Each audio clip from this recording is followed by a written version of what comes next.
अस्सलाम वालेकुम।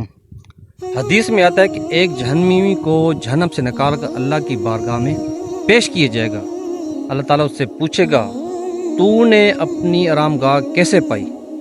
वो कहेगा, बदतरीन आरामगाह। अल्लाह ताला फरमाएगा, क्या तू ज़मीन पर सोना फिदिया देकर उससे छुटकारा हासिल करना पसंद करेगा? वो उस बाब में जवाब देगा। अल्लाह ताला फरमाएगा, मैंने दुनिया में उससे भी बहुत कम का तुझसे मुतालबा किया था, तूने वहाँ उसकी परवाह नहीं की और उसे दोबारा जहन्नम में डाल दिया जाएगा। मेरी अगर ये वीडियो अच्छी लगे तो तमाम दोस्तों के साथ लाजमी शेयर कीजिएगा।